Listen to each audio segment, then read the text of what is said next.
Infidelul, prezentare serial. Infidelul este o producție de succes presărată cu o notă turcească impecabilă și o melodramă care te ține mereu în suspans, cu o poveste tulburătoare pe care vei fi nerăbdător să o descoperi.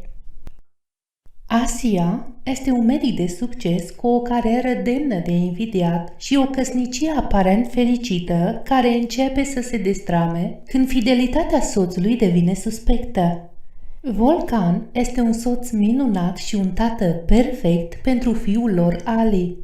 Familia cu 3 membri a trăit întotdeauna o viață pașnică cu momente pline de fericire. În ochii Asiei, relația cu soțul ei este la fel de pură ca trandafirii albi din grădina ei. Dar pe măsură ce Asia începe să pună la îndoială fidelitatea conjugală, căsnicia lor și cuibul lor de nebunii devin precum un zid de gheață. Cu fiecare indiciu pe care Asia îl descoperă, trage concluzii complet diferite până când vede o șuviță lungă de păr blond pe eșarfa lui Volcan. Din acel moment, Asia este pregătită să facă tot ceea ce este necesar pentru a nu fi victima acestei povești nefericite. La fel ca serialul original, Dr. Foster, Sadakatsiz, spune povestea unei căsnicii aparent perfecte care ia o întorsătură dramatică. Chansu Dere o interpretează pe Asia, un medic de succes care conduce un cabinet în Istanbul. Asia pare să aibă totul, un look de invidiat, un soț frumos și carismatic, un copil adorabil și o carieră incredibil de reușită. Pe deasupra, realizările și succesul ei provoacă invidia multora, dar nu întotdeauna tot ceea ce strălucește este aur pur și viața nu este întotdeauna roz. Povestea dramatică scoate la suprafață esențialul poveștii, care îl pune în prim plan pe Volcan, soțul infidel al Asiei.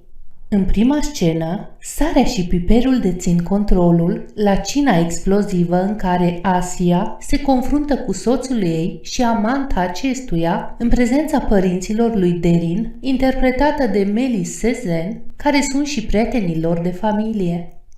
Până în urmă cu câteva săptămâni, Asia credea relația cu Volcan fiind una perfectă, fără să bănuiască că era doar liniștea dinaintea furtunii. Un bărbat perfect, un tată perfect, sunt cea mai norocoasă persoană din lume. Ce mi-aș putea dori mai mult în această viață? Își spunea în sinea ei Asia. Volcan, care este un bărbat carismatic, de profesie arhitect, conduce o mică afacere și este foarte ocupat cu responsabilitățile sale. Nopțile târzii și călătoriile dese deveniseră o obișnuință pentru Volcan, care se considera norocos să aibă o soție iubitoare și grijulie precum Asia, care avea încredere oarbă în el. Asia a reușit totuși să-și mențină viața de familie să înflorească, precum florile din grădina ei, pe care le îngrijește cu atre. Dar așa cum florile se ofileau la trecerea dintre anotimpuri, așa era și căsătoria ei, în spatele ușilor închise și a zidurilor de gheață din inima ei. Complotul poveștii începe când Volcan îi mânează Asiei o eșarfă fără să știe că avea un fir de păr blond, din noaptea anterioară petrecută cu amanta sa, conducând-o astfel pe Asia pe o cale obsesivă, tot încercând să descopere adevărul.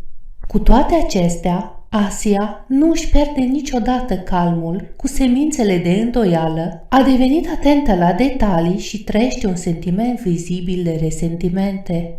Când își întreabă prietenele ce crede despre suspiciunile ei, atât Bahar cât și Deria o conving că aceste preocupări sunt nefondate și Asia decide să-și urmărească soțul în secret.